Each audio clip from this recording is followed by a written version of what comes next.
I just want to start off by apologising because there was lagging due to internet issues between the three of us. But apart from that, I really hope you enjoy this episode, this special episode of Hour of Arc Arrival.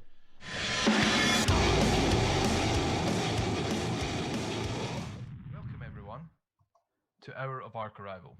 And I'm here joined with Mag and Greg, my brothers in Arc Arrival. How are you guys doing today? No, I'm doing alright. It's good. Tired. Yeah, I think we can all relate to that a little bit. So, we've now got the EP released, and it's a huge thing, you know. Now we can finally fucking talk about it and shit. So, how do you guys feel about it finally being released? Come on. I feel good about it. Feel good? Feel good. Greg? Yeah, finally out. That's Man, such of a great answer. Man of few fucking words, eh? So, I feel like I'm having deja vu. I wonder why that is. Eh? It's not probably totally not our 15th take. But now that we can finally fully talk about the EP, I'm just gonna drive straight into it. So we've already talked about Count Havoc Among Our Sins, so we don't really need to talk about that. So second song, Rebirth. Talk me through that. What's it about? What were you going for with the feel of the song? Everything about it. Greg, do you want to take this one first? No, you can. Alright, cool. This was one of the songs that started off as one of the guitar demos, I'm pretty sure. So yeah, it was just kind of one of those songs where I wanted to get my technical side out. So most of the riffs and parts are quite technical, and I unknowingly made a weird time change in the middle of the song, which was later pointed out to me by Mark, going, "You've gone from 4/4 to 3/4." I just want to say I am Mark, so you know when he's talking about me in the third person. Tell us about this time change.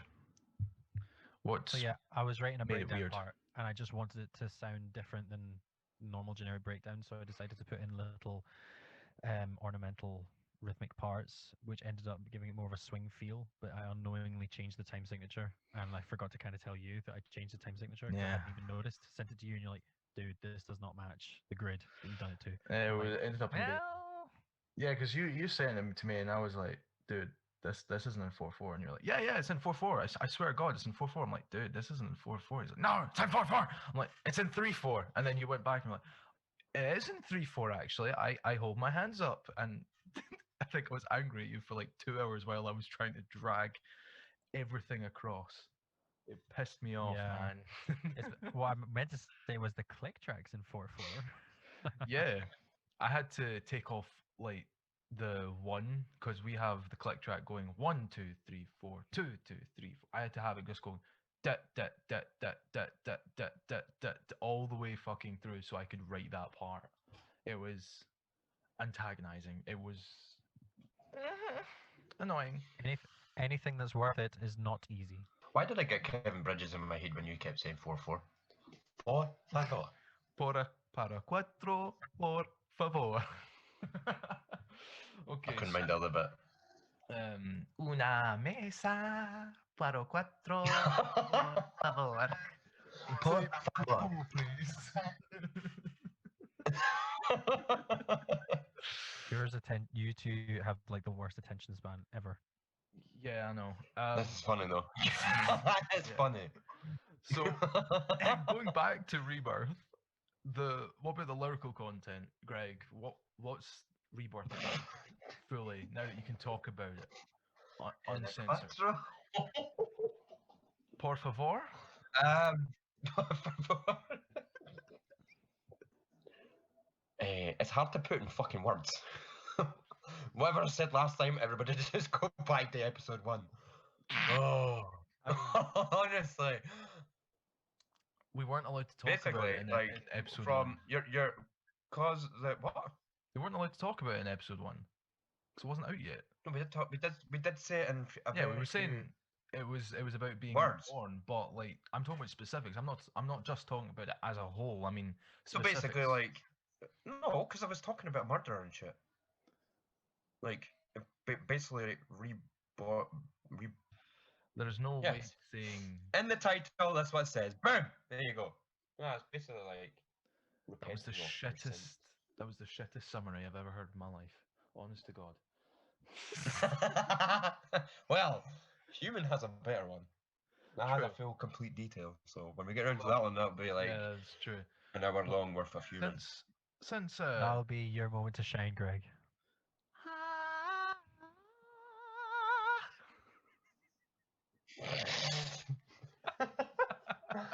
Ladies and gentlemen, Mark just found his balls. Oh no. So, Rebirth. Greg, talk me through that. Basically, Rebirth isn't about like a specific person. It's more like a story where it's like talking in third person. So like, you basically in the title itself it says reborn, so but it's rebirth. But some people put birth. But it's basically been reborn from all the bad sins you've done in your past life, and you're basically building up yourself, you're recreating yourself, basically. What means is it that you're? Is there a specific? Sorry, let me try that again. Is there a specific subject that why you're wanting to be reborn? No, because it kind of reflects off of like any bad thing a person has done in their life, like being a compulsive liar for fucking life, you know, like they're trying to rebuild themselves and stuff like that, just to come away from that. Someone who's violent,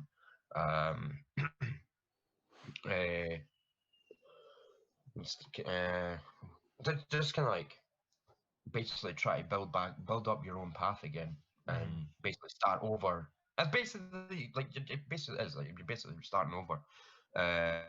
You move on from the person who you were before, and you become a new person. I mean, it reflects off of like any bad situation that you've had and you've done in the past. Like it doesn't have to be that bad, like a murder or some fucking shit. But you know, like it's just like kind of building up a new you kind of thing. Aye. And completely forgetting about the past. I think there's a line. Sorry, there's a part pre-chorus that I sing that for me just sums up exactly what you said, and you're gonna be stabbing yourself in the foot when you hear it. It's I feel the need to purge myself, and then you scream, and all this shit I've been through, and then I realize I'm no longer pure. No, you're wrong. It's and all the shit that feels wrong. Well, what did I fucking say? I can't mind, but I was wrong. I'm pretty sure I said the same thing, but regardless. Yes, I feel the need to purge myself and all the shit that feels wrong. I really realize I'm no longer pure. So, like, to me, that pretty much says exactly what you're saying. Like, it's the sudden realization of, like, oh man, if I keep going down this path, I'm just gonna destroy myself or things around me. So I think that lyric. Sorry, that few lines just really encapsulate what you've just explained to me. In fact, I think the pre-choruses of it in general, they are quite well done. The pre-chorus is actually, it's funny. The pre-choruses are actually making up the full fucking song. Yeah, basically. And there's a lot of power in those pre-choruses to how we recorded them on vocals to get that message across. So you're starting off like you feel the need to basically cleanse yourself. Yeah. You realize you're no longer pure, and then you're going on by saying, "Please don't judge me. There is a new path, a new beginning I'm waiting to take." And then at the end, you're ready to be reborn. You're no longer torn. So basically, then the last line of the third pre-chorus is, "So let us all see the storm," is basically how you're going to you basically just how you're going to make a new just path. fucking do it, eh? That's just the whole. That's Just fucking do it, eh? Yeah, just fucking do it. It's quite a weird Rebirth song. also has an Easter egg, so if anybody wants to point that out, does it? You might get a free T-shirt. Just kidding, not really. No, it doesn't. It isn't. It's an Easter egg. It's the Easter eggs from a movie that was in. Can't remember the fucking year it came out. Oh, yeah. I remember now. Oh, yes. But the weird thing about Rebirth, I think, and you both can pull me up if you disagree, is it usually like the choruses I of a disagree. song. Right, shut up before I've made my point, you wee poo poo. Right. um, Usually in a song, the choruses kind of tell the outline of the story, you know, and it kind of Aye. Well, keeps you pulling back, saying this is the actual story, and then in the verse it's saying, okay, well this is the next part of the story, but this is still the whole story. But in Rebirth, it's actually the pre-choruses that tell the story in such a way yeah, that enough about yeah, different. and the choruses just kind of tell us about what it's like to kind of go through that process. Well, for me anyway, um, that's what I took from it when, like, I was recording my singing and stuff like that. I don't know how you two feel about that. Well, the first lyric of the chorus is "Feel your world burn." Mm, So, See, that's a really weird, interesting take on it because the way because I was never there when you mm. guys recorded the vocals, I always felt like when I none of listened, us were in the fucking same room. whatever. But when I listened to the vocals, it sounds like almost like the verses and pre-choruses and the choruses are running adjacent to each other.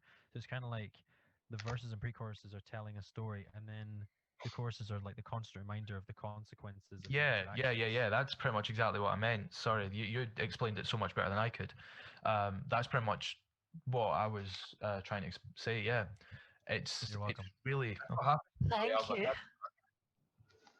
uh, it's a really interesting song because it's like it's not it's not your cut and dry song, and especially story wise, you know, it's talking about like 'cause one of the things we've been kind of not seen for is that we do write stories that mean something, and we write stories that are relevant not just to us but to a wide variety of people, and it tells it in such an interesting story that every time I listen to it, I can't help but just, you know, relate and also be sitting there fucking headbanging the shit out of it, you know.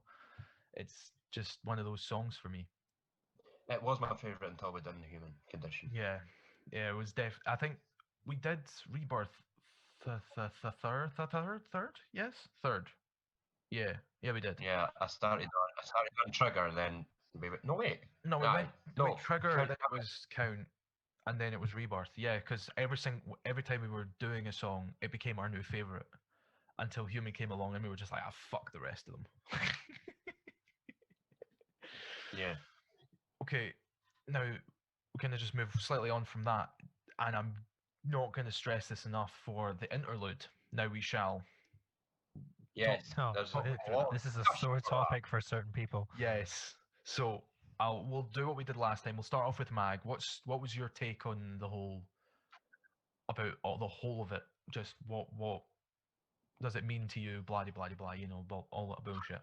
You mean the individual 24-second track? Yes. Well, first off, when I got it, I actually was under the misconception that it was part of Trigger the Silence, like as an actual track. I just thought it was kind of like an intro to it, and then you corrected me like track as a kind of setup, and I was like, okay, that kind of makes sense. And then you explained about the whole story aspect of it, and like, okay, now that makes sense. That it's like now we shall, and it's kind of like the the mood building and it being kind of like sort of like a sonic version of murky still waters before it all explodes Yeah. into Trigger the It's the Silence and the whole quiet topic before the sounding. storm. Yeah. So kind of the way I viewed it. Hmm. What about you, Greg? That's it. No, sorry. Yeah. Well, Mag just got that right in the fucking bag. What's There's it? You're not welcome. much else I can say about it. So Because there's no lyrics and stuff. It is exactly an interlude, and yeah. to be honest, like it kind of, it's just giving that break to kind of put on edge for to go into Trigger the Silence. But the way that we put the title and stuff, now we shall trigger the silence.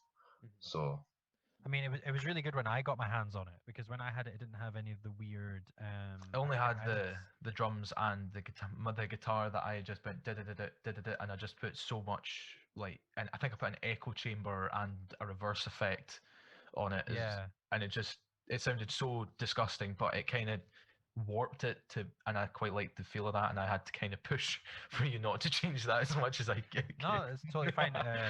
I think when I mixed that, I was like, right, I think it could do with a wee bit more, so I put in like a couple of samples, and Yeah, I think I found a weird one odd vocal track of Greg making this really disgusting yeah, laugh. I like that laugh. So I inserted it into My screaming Maybe laugh. Shall. Okay. Yeah. That's But no, my just special. like after I edited it and I put on like reverb and delay and whatnot and EQ'd it, and I was just like, it just sounded proper. Like it sounded like the noise somebody would make or the laugh somebody would make after they'd done something truly horrific. Yeah, So I was like, oh, that's quite fitting. yeah, it was. I think I can remember when I first heard, because I had the two tracks on my Dropbox. I had the original track, which I had written, that had basically nothing on it, and it had your one. And I listened to my one, and I'm like, this is good. But then your one, it was just like, but I like this. So let's now move on to Trigger the Silence. Well, Trigger. It's very explicit. It's basically the prime suspect in that explicitness. The word whore is basically the pandemic is a fucking whore and destroying the world. You know. So. What about the But musical I side of disagree with it? the mask.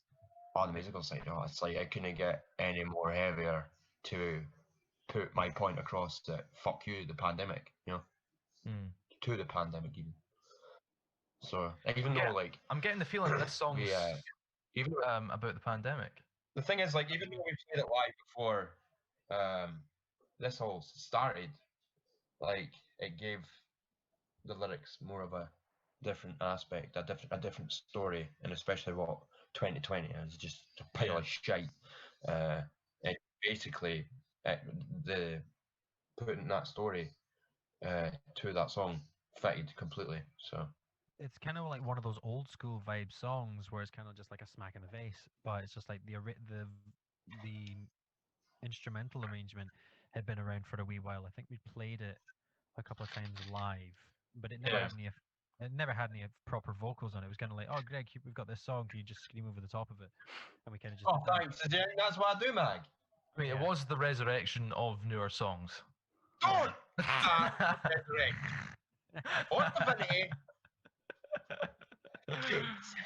Just simply divine. But yeah, so yeah, like that song's really good. Like it's like people always say it's simplistic, but the thing is like it's got some technicalities to it, especially on the guitar side of it, but they're not overbearing. So like the whole song as a whole is just it's just a smack in the face. It's really heavy. It's just like the perfect platform for Greg. Like once it was recorded, it was just the perfect platform to Greg just to let out nothing but sheer anger and just being pissed off, and it just comes together really well. So I like that. It's especially love playing it live because there's no thinking involved. It's just pure straight rip all the way through. Yeah, maybe not for you, you little bitch. Yeah. That got a great crowd like just amazing crowd interaction when you played Dusk. I was the biggest guy there, so I started a pit, and I just couldn't. Yeah, He was just like, no. no, fuck you. You know, You're not moving me, son. It'll be funny if this big like 7 foot tall, like quite chunky guy had a voice like this. And he just like bumped out. he didn't. So.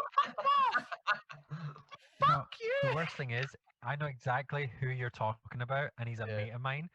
So yeah, like, well, don't mention his name, okay? Because if you turn to Mark's door and all that, Mark's door. To be fair, I did talk with him afterwards, and he is actually extremely sound. I think he just was interested in the actual music rather than going crazy. He's a sound guy. Yeah, that was a really good show. That was a good show, especially for being Dusk, a fucking nightclub in Stirling. It was actually pretty cool. Yeah. My fondest memory of that night actually is when we did. It wasn't sound check.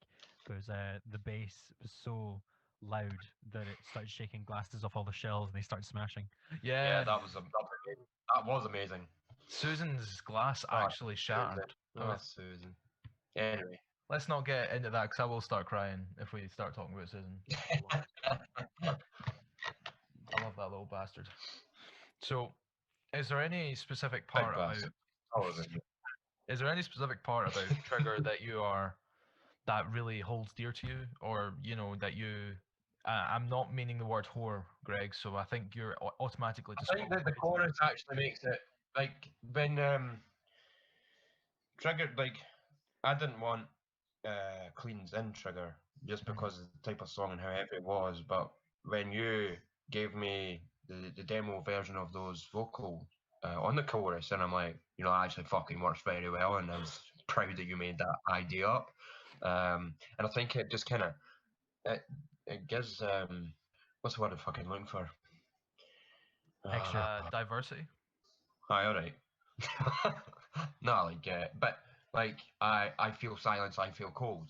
It kind of represents people who's like fucking alone and shit. Yeah, it's a But very mental yeah. take on like what's happening. Aye, aye, aye. I mean, like, it's basically the pandemic is the horror and it's torturing the world. Yeah. So I mean, I think the chorus brings it together.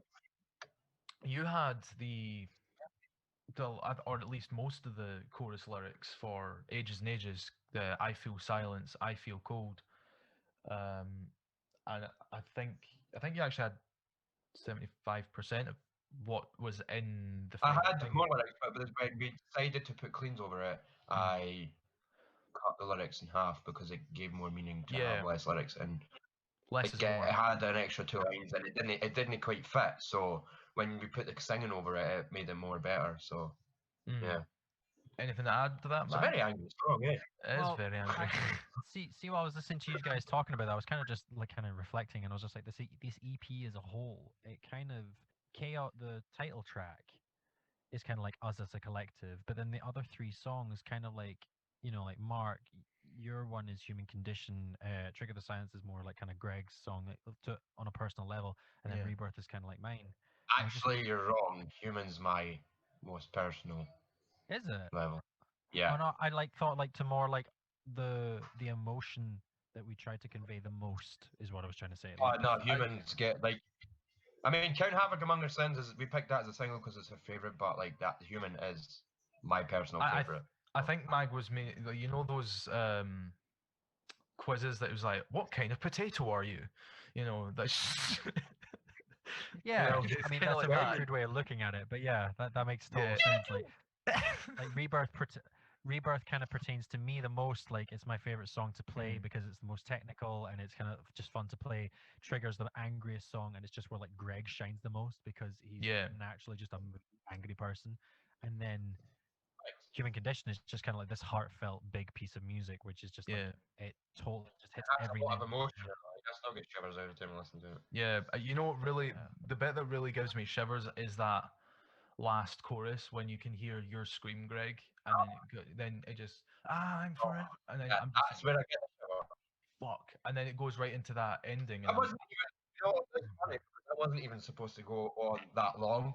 And No. when I said to him, I was like, "Oh shit, I've done that too long, man." And then when he gave us the first mix, and I was like, "We got fucker." I actually cut off right No, the correct yeah, bit just so I could go in the background. I'm like, "Whooped." it wouldn't have had that impact without that. Yeah, But we're actually getting a wee bit ahead. We've not even started talking about the musical kind of side. Ken, what you doing, Mark? It's actually Mag. It was actually Mag. You did, About Mag. 22 minutes. Yeah, well done. Ladies and gentlemen, the three of us have an attention span of squirrels, and we are easily distracted. So you can imagine how our practices go. Yeah. Yeah, One of them Squirrels were starts dropped playing on the head. like, okay. So Anyway, moving on. and in the Human Condition musical side, talk me through that first, Mag. Talk me through that musical side of it.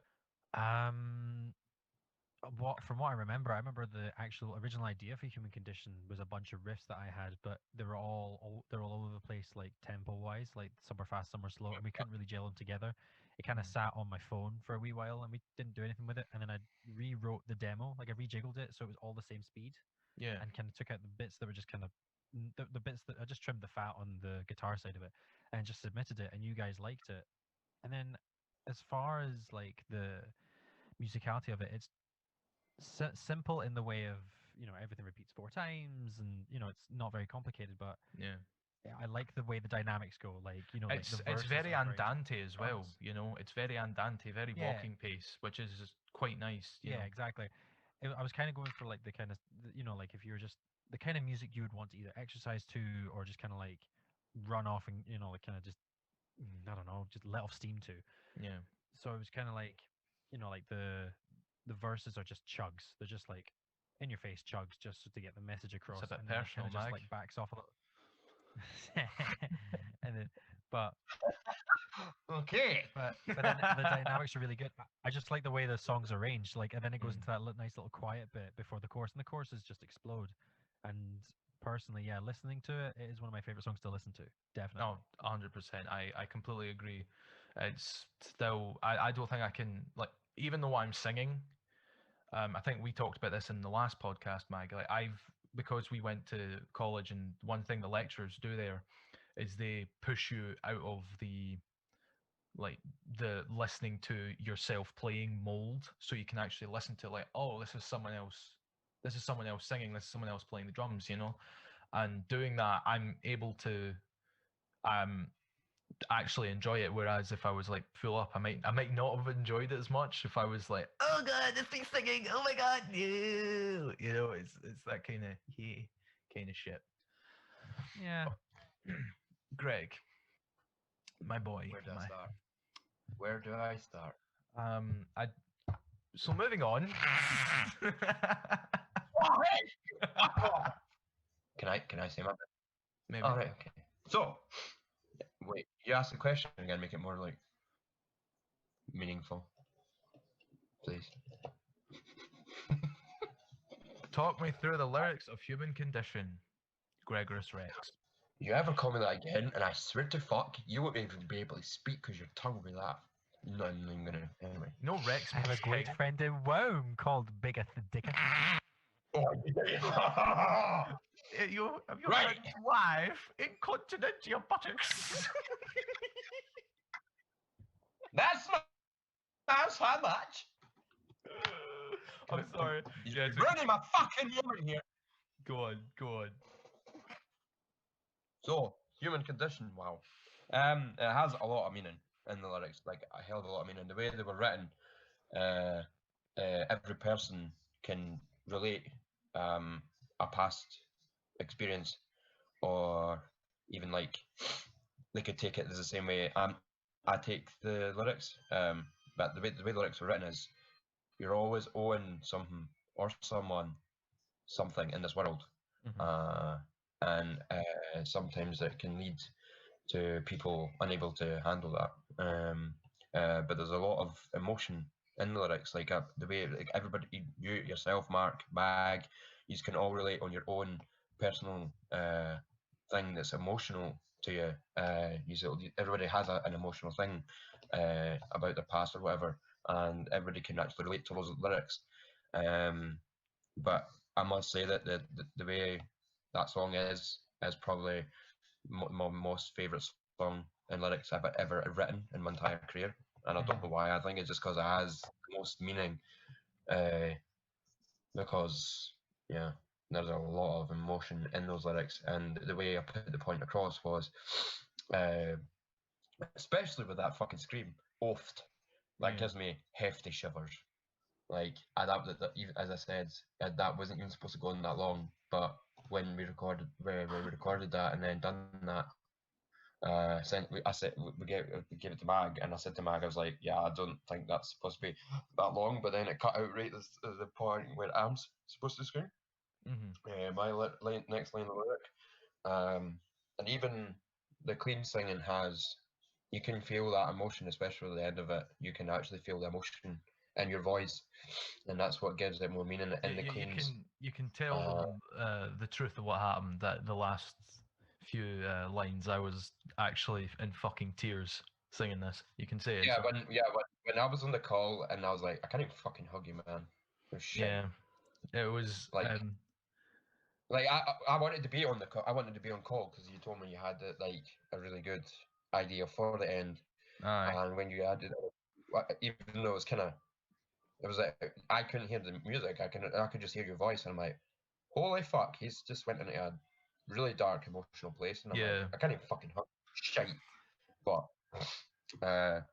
like that is just, I absolutely love that song, and the feedback I've actually had from people who's listened to the EP have all said "Human Condition" is amazing.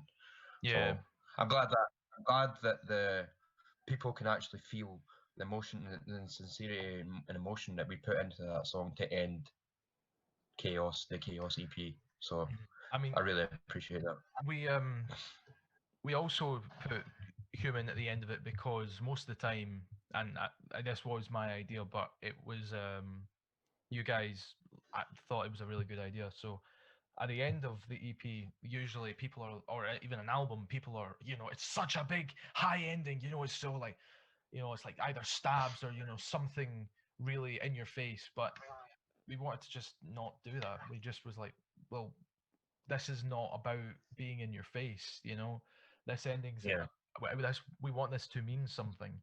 We may be the loud and audacious metal band from Stirling, but there's a lot of meaning in the songs that we write, and we have to be behind them 100%. And this ending truly shows that there's all these different parts to metal, but the most important thing about the music is what it means to you, and it made human 1,000,000 times more meaningful because of that soft ending, because it's not conventional in Yeah. underground metal nowadays. The ambience in the song, on the music side of things, it adds so much more music into it. You can actually feel the song. Yeah. I think that's what I feel. Like, I can actually feel that. I see that when the ambience plays before the chorus and stuff, it's like, oh yeah, fucker. I So completely agree. Very much a case of leaving the best till last, but not by design. exactly. No, Exactly. it wasn't by design at all. Actually, we always knew that we Fine. wanted to have. We always Yeah, knew. you have your first and last song. Your But best song first and last. well, But I think it was actually talked about. Rebirth was actually going to be the last one for a very long time. But then we thought, nah, it goes too well into. Sorry, Count Havoc goes too well into Rebirth to have it last, so we kind of just shuffled them two together. yeah. When Greg and I went into on the video calls to record the lyrics to Human, a lot of it was just on the spot. Especially the chorus, like it was lightly talked upon in the videos, and then I just did it, and I was like, nah, this isn't doing it for me, and I think I redid it a couple times, and then I might have we might have like had an hour or two break, and then came back to it, and then we just fucking managed to get something that we both agreed on. But then it's not just got like those up in front things, it's all the screams and stuff that really push this song. So it's not just it I keep reiterating this, but it's not just an EP filled with music. It's not quite um a concept EP either, but it is all meaningful, and they can all walk parallel beside each other and hold their own in their story, not just musically, but also in their story. And I think for me, that means a lot more than the musicality of it, is that it actually has that meaning. Yeah, that's a pretty good kind of in-depth, detailed description of the music. Because, like, I don't know about you, but I'm incredibly proud of the piece of work that we put together, especially since it was all done kind of like in isolation and all that. So, I mean, I think as that's like I keep saying about, sorry, Greg, as I keep saying about your mixing ability, Mag, like it wouldn't have been even close possible without you doing all that. So honestly, all the fucking rounds of applauses, to you, because it's not something I could really do, is look at faders for weeks and weeks and just be like churn out something that good. I would have made too many mistakes. So I've had a lot more respect for you because you've done that. So well done, my man. oh, cheers. the thing is, people have to remember that this isn't we've made it more meaning because we've done it DIY, completely DIY, and we've all done it in our own homes. And this isn't a professional studio Oh no. EP recording. like it means a lot more to us than it might mean a lot more to people out there. But people have to remember that this is a DIY as it gets, Archival EP, and us three are all proud of how we managed it, all the video calls it meant to, the time it taken for it get like everything started up and running. That was like everything was so quick, and the amount of experience I've gained this year on recording wise, I can't thank you two enough. Just how to press record button. But Thanks, man. like, I just hope people remember that this is as DIY as it gets. Yeah. Like, Mag has done a fantastic fucking job, and Oh yeah. it wouldn't be, we would be stuck in lockdown, fucking tearing our hair out because we went into a studio for a do an EP. Mhm. Couldn't even we got as far as one song done, and we couldn't even finish it. And the Yeah. fact that the quick turnaround came between you two, and then you came to me and said to me, "Oh, how do you feel about doing this?" I'm like, well. Yeah, it took you But more then, convincing than yeah, Mag and I because I'm from Mag and I because Mag and I, Bagging, yeah, yeah, we're used to recording shit at home, you know. We're used to yeah.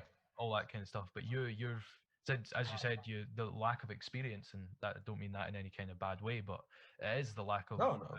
experience. And I chose to look at glass bottles at 16. yep, you fucking idiot. But you know, what can you do? You know, you can take the glass bottle out of the boy, but you can't take the boy out of the. No, that sounds dirty. Oh, Finish no, that. no, just no. If I won the Do not lottery, finish if I that won the lottery right sentence. now, I'd be in college like learning how to record. So But you know, if Mag and I never went to college and university for we'd you, be Mag, fucked. we would never have even had the idea to do this. Maybe we would have done it, but maybe it would have been too daunting, and we would probably still be writing it and recording it because you know Yeah, that's. exactly. But because of I'm gonna defer mostly to Mag's knowledge throughout recordings and stuff like that because you know as much as I will toot my own horn about recording and shit like that, I'm not amazing at a lot of things, but whereas Mag has such a broad knowledge of if there's a specific problem, but it doesn't require like this type of EQ, but it needs this kind of EQ, you know, and I don't understand how it can go how anyone can go through all of that at all. Like having like 30 different EQs and knowing exactly which one to use, I'd just be like, RIA EQ. Yup. That's all I'd use, honestly. So Well, there's again, nothing wrong with that one. no, there isn't. I fucking love RIA EQ. You know, you get to add bands and take away bands and you know all that shit. But again, Mag, your knowledge without your knowledge, like this EP would be shit and shit. But you know, we're very fortunate to be able to work with someone and call a friend as well, someone who has such insane knowledge and experience doing that kind of thing. So Oh, I can't. that's very nice of you guys to say, but honestly, it's like you're still a making it wanker. sound a much bigger deal than it actually was. Absolutely. 100%. Yeah, you're still a could not ball disagree bag. more. You know, I have to push you Couldn't down agree as well, more with you. Mag. You can't always have. Thing is, it was all a learning curve for us as well. So Yeah, exactly. I mean, like not just for me learning how to press a record button. But Well, I think like again, mag experience to more into be able to use his skills and to be able to mix and master and stuff. Now he has set up his own business as well. So yeah, and if you want a song mixed and mastered, come to me. well, I mean, not Greg because he doesn't I'm his manager. know anything about. But I will put a link in the description. This is what you do, folks. Press the record button and make sure it sounds good. Yeah, that's pretty much what he does. But as I said, I will put that is it in a I'll put in the nutshell. description Mag's well company, and if you're wanting an EP album or even a song mixed mastered, you can go to him, and he's very fair with his prices, and blah blah blah all that bollocks. You know, making you look like the fucking dog's bollocks. You know, Um, Unless the dog is neutered. no, even then. What? So, yeah, so we're gonna have to say goodbye to Greg. So thank you so much for coming on, man. It does mean a lot that you were able to come on to the podcast today. Um, 7 night shifts, and yeah. yeah, and for a whole like 15 minutes of edited shit. But in all seriousness, I'm really proud of you. For I mean the EP, how we've been going about it, how you went through it, all that. I'm really proud of you, and I hope you have a good rest of the day, my man. Okay. As it's available in Spotify, Bandcamp, Amazon, iTunes. Human Conditions official visualizer video went live last night on YouTube. And peace out, motherfuckers. All right. Thank you, Greg. I'll catch you later, bro. Days later. Cheers, Greg.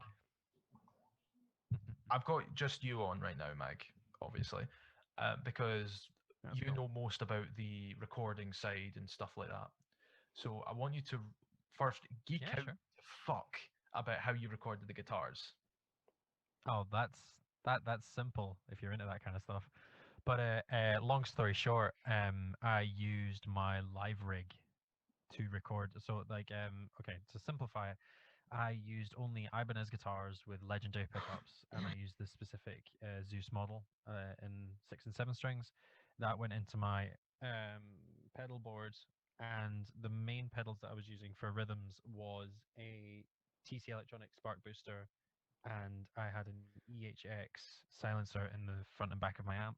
You know what I That love was right going now? into my It's you can tell when you're going to check which pedal it is because you just suddenly just kind of go away from the mic and just kind of come back and then go away and then Yeah. come back. I love that Funny, so much. well, funnily enough, my live rig's actually on the floor right now, so I was like looking over, going, "Let me get the name of this pedal right."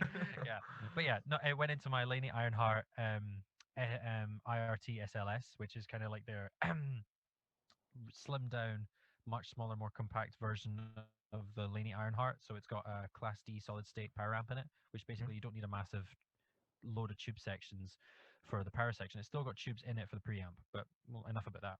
But I just used the DI out and switched off the cab simulation, so I had more control over the cabinets in my DAW, and that's basically it.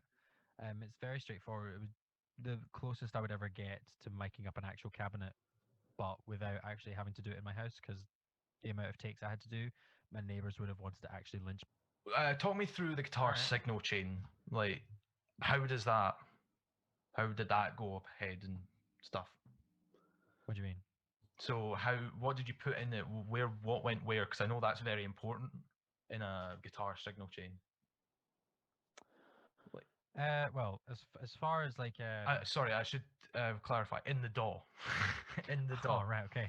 Yeah.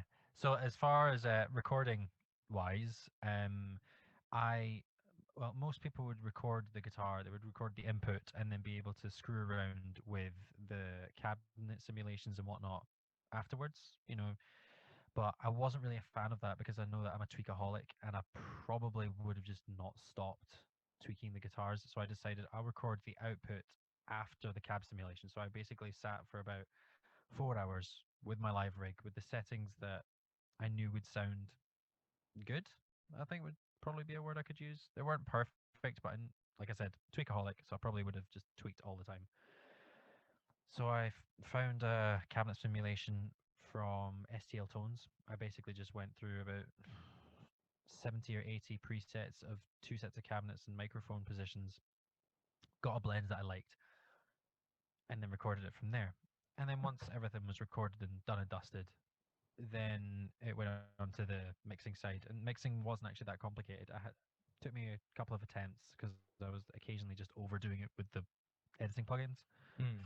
But yeah, it was basically just EQ, multi-band compression, normal compression, a limiter, and then if need be, I would use parallel compression.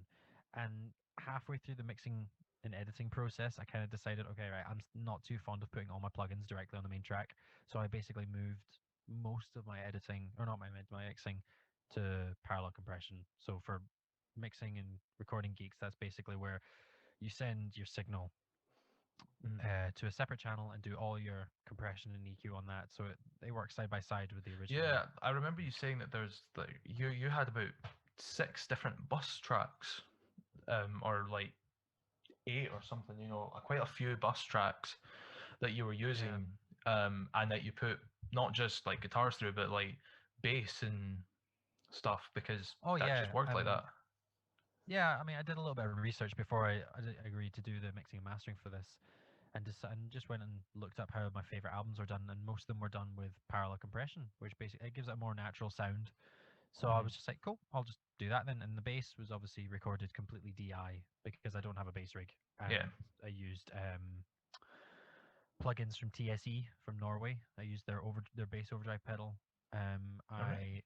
I triplicated the bass tracks, so I had 3 separate bass tracks, and each of them were doing separate things. And then I used a parent track for that, and then sent that to a compression bus. So you would still get the nice openness of the bass guitar, but then the compression bus would give you the accuracy and punch and the high end rattle that I Mm. like to get out of bass guitar sounds. Yeah, the bass And I came out used really a well. 6-string Ibanez bass Yeah. for that. The bass Yeah. came out extremely well. I'm not Yeah, this gonna lie. entire EP, Like, every string instrument was Ibanez. endorsed by Ibanez. You fucking wish. So, Oh, full I, endorsement. Yeah, Ibanez, come endorse me, baby. oh baby, endorsement. um, so I hate always asking about drums. You know, I hate asking about it because because I'm a drummer. I feel like every single question is about the drums in a podcast. It's not just about drums. So talk me through how the drums were. Uh, I don't want to say recorded because I would interject too much. So I'll say a little bit about how it was recorded, but after I say that, let's talk about the what you did to them and all that. Sure. Is that all right? Right. So Yeah. how it was recorded is originally I did it on my electric kit, but I was having some issues with my electric kit going into my computer. So after a lot of teary eyes and stuff like that, and a lot of sense to you and blah blah blah blah, I kind of just drew them in with a MIDI editor. But I always made sure I could play it, and if it was the same velocity that I would play at, which you know, kick drums, I hit the kick drums and the snare really really hard, so that was obviously fucking easy. But that's how it was recorded. So now on to like how it was mixed and resampled and all that shit. Over to you, my boy. um, Should be told, it didn't actually take that much work. Obviously, Really? I received the MIDI information Mm. because me and you share the same program to which you entered in the MIDI information. So that was pretty easy. That was pretty painless. And I basically converted it all to audio tracks. And then for certain drums, they required to be resampled because obviously, in an You can ideal say world, which I would drums. want to be working with acoustic. Yeah, you can say which drums. Was it It's okay. MT M MT? MT Power Kit. I'm actually Yeah, trying to remember. MT Power It Kit. was the MT Power Kit. I'm actually trying to remember what drums I fully resampled. I think it was. I think it was just the kicks. Yeah, it was. It was just It the was kick just the drums that I kicks, yeah, resampled. because Yeah, yeah. as amazing as the kicks are for just actually didn't we have uh 2 or 3 different kick tracks, and one of them was the ordinary sampled kick from MT Power Kit, and the second one was just a sample. I can't remember what sample it was, and the third one was completely just for the low frequencies. Am I wrong in saying that? No, no, you're on the right lines there. Mhm. So long story short, every time I get kick drum waveforms, I will take the kick drum and I will duplicate it. Yeah, So I get the I don't know because I mean there are people who can get everything they want out of one track, but I'm too stupid to do that, so I do it in three yeah. separate tracks. We've So been doing that for years. You know, we do the exact same thing. It just makes it it easier. keeps life simple. But yeah, I would use the waveforms from the kick drum track because obviously if it's MIDI, everything's very even. So I used that through a RIA gate and through Sforzando to trigger a kick drum sample, which was called the Lust number 3 from, I can't remember who makes the samples. See, I'm yeah, really neither sorry, can I. but that's okay. But yeah, there were just some kick drum samples, and I mixed that in with the duplicated 2 original kick drum samples from MT Powerhouse, and I just basically took the nice low end Power kit. It's power kit. power kit. Sorry, Let's go. I was just but I pulling took, you like. mixed in the nice low end thump Mhm. from the power kit, and I used the second sample from the power kit along with the sample to get the nice click. But I didn't like having I don't like the really high pitched clickiness because it sounds too tinny. So I kind of moved it around a bit and Yeah. mixed them together. It's really boring. Not gonna lie, it's really boring just like working with drums and just drums for about a week and a I half mean, solid. One of the good things about the program Sforzando, which I use for a lot of the orchestral stuff, which on the EP I'm going to put my hands up here. I do the orchestral stuff, so if they're shit, it's my fault. It's not Mag's fault. He's a lot better than I am about this stuff. He knows a lot more theory, so he's better. But the good thing about Sforzando is if you've only got a single track, like even if it's just a single like sample, you can actually just put it wherever you want on the keyboard because it's a plugin. It's basically a MIDI keyboard, a virtual MIDI keyboard essentially, and you can just use that sample wherever you want. And I believe there was we we both kind of have fiddled around with the samples and stuff because I told you the sample that I liked and stuff like that, and I tried to kind of find out. Oh yeah, 100%. I mean, You know. a lot of the sonic landscape that was done as far as the drums were concerned was a lot of correspondence between me and you saying, Mhm. okay, is this okay for you? Is that okay for you? Because obviously I have my own personal tastes. And Yeah. disclaimer, my favorite ever drum tones that I've ever got, of very few All hope is albums I can list, gone. is All Hope Is Gone by Slipknot. The drums on that are perfect, as well as War Eternal by Arch Enemy. Yeah, I'll give you that. And War Eternal Periphery is good. 3. Those are like my three. Those are my three main drum sounding albums. I'm just like the drums sound good on that. But But yeah, we didn't. What happened to the snare? Because I believe we just continued using the MT Power snare. Is that correct? as far as I'm aware, yeah. I mean, it's been a while since I've been in front of the sessions, but yeah, I basically took the snare. I bust that to a reverb bus because I'm one of those guys where if you have a drum kit and the snare drum is not poking out of the mix, you're doing something wrong. I like the Yeah. snare drum just before it starts poking out of the mix, like in an ugly fashion. I like to have lots of reverb. I like it to really bounce Yeah. and explode. But also, mean- aside from the fact, it's just like you play tons of goddamn bloody ghost notes, and I was not willing to rejiggle all the samples and to like Well, retake samples every 2 seconds. I think the one thing about this EP that I tried to do was think outside the box with my playing. So that meant less ghost notes and more just solid hits, which is Yeah, but difficult. there were ghost notes nonetheless, and I was Oh like, "Do you yeah. know what? Ghost notes work. I'm not going to screw with it. I'll just make this sound as good as I can." Because at the end of the day, it was like 100%. And if I spent 2 or 3 weeks on just the drums, I probably would have ruined them Yeah. from just tweaking them too much. It was just I like can they understand sound that. good Yeah. out the box. I'm just going to help them. Yeah. You don't want to fix But something yeah, it too was much. yeah, because at the end of the day, I probably would have just sapped the life out of all of it. But again, it being MIDI information and the drums being drawn in, there was no bleed. I No, didn't have to spend 2 that or 3 was days getting rid of that all the was bleeds the from microphones. yeah, that was one of the when we were talking about because it was quite a short call in how our calls were at that time because we would be on the call for hours and hours and hours at a time just talking about, oh no, that sounds really bad, nah, well, you need to do that again, blah blah blah. But it was actually quite a short call because we were going through what we should do, and I couldn't do acoustic drums. Like I love recording acoustic drums, and in the past, if we've ever had demos or something, I would have done acoustic drums. But my mixer isn't working, so I couldn't use that. I couldn't use my electric kit because it's latency issues and stuff like that, and it just wasn't working.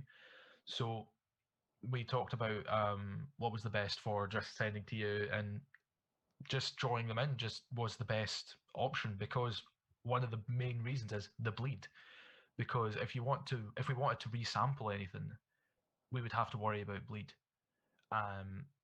But because it was all drawn in, No bleed at all. It was extremely smooth actually. And if we had to continue doing acoustic stuff like we're doing for other things that uh well we recorded a very long time ago. Well, I'm pretty sure we could talk about it because it's going to be yeah. released at some point. So Yeah. So the EP that we were going to record before we had this EP was all done acoustically, like the drums anyway.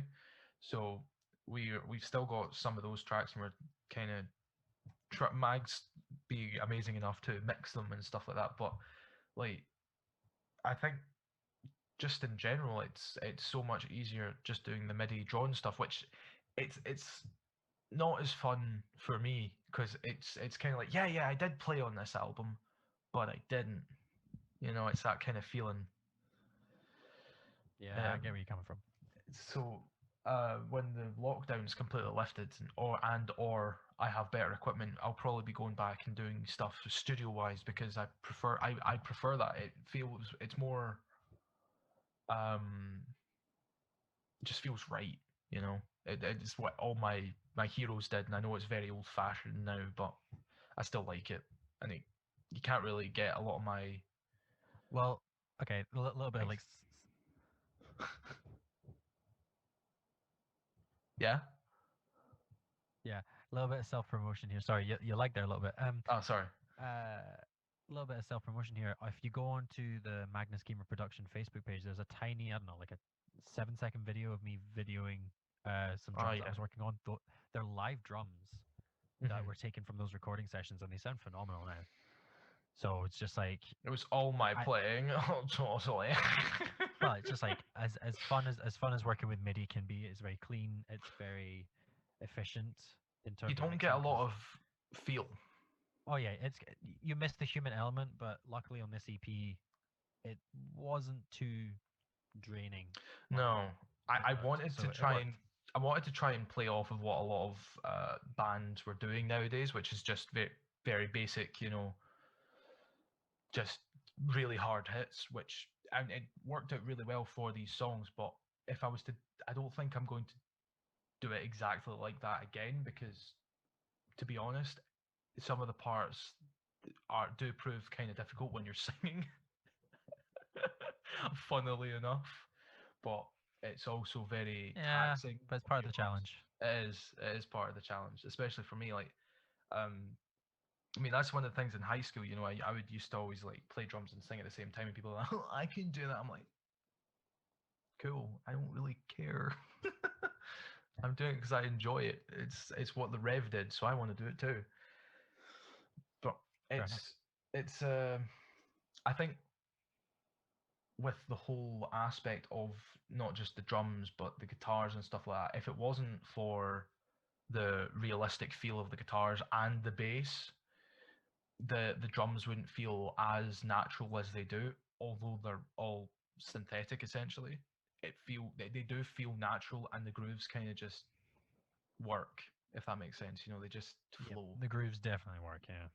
And it's very unconventional half the time, you know, because even when I'm playing that first bit of Human Condition, you're like, it's actually really difficult to be able to do those skips because it's meant to be a 16th note roll, but you're also doing like an extra 2 hits of 32s in there as well, and so you're just like, oh, don't worry, it was a nightmare for me as well too, because the snare kept on just like, you know, get the snare to a certain level, and that beginning part of Human Condition, it just kept on dominating over everything. So I had to use so much automation for volume on the snare drum on that song. I mean, it got it the way I wanted it to. It is very, it's very powerful, that beginning. It puts you in your place instantly. Like, because as soon as you hear that, you're like, okay, what's happening here? And then the face me, and you're just like, fuck, yes, come on, yes, you go, boys, yes. And I'm like rooting on my own band, like, oh, I'd love to see them live. Wait a second. I will never be able to see my band live. Shit, they're like my favorite band right now. I think it's one of the very few things Yeah. People get overly critical about their work, and I feel like we're past that point of being critical, like because it's recorded, and we had to kind of direct Greg to be the, you know, you need to take everything. You need. Oh, fuck. What am I trying to say? You need to not look at everything so like everything's wrong. Like if there is a little mistake, that is fine, as long as it's not a bad mistake. Like as Frank Zappa said, if you do a wrong note in the same part twice, it's not a note, it's just a new riff, you know? So it's Yeah. very mean, much like that. you wanted to sound like it was done by a human. So Yeah. as much as you want the parts to be very tight and perfect, you want them to sound like they were done and performed by a human being. Yeah. Which I think we actually got on this because there's guitar parts all over this place, all over the EP, where it's just like, I can listen back and be like, oh, I'm making a mistake there, making a mistake there. But at the end of the day, it's just like if I want to correct it, I'll just do it better on the next recording or the next Yeah. one or the next I mean, one. that's I don't know if I'm meant to say this, but we've gotten comments. Let's just say comments about the EP, you know, and about how it sounds, like it was done, funnily enough, at home. And we're like, dude, it's meant to sound like that. It's DIY. It's our EP. It's not like we're trying to make it sound fully professional. Though this is a learning curve for us too, like in how we record, how you mix and stuff like that. Like that's one of the things you said before we even agreed to use you is Yeah. we don't want this to be utterly amazing, but we don't want it to be just crap. So Very true. Um, mhm.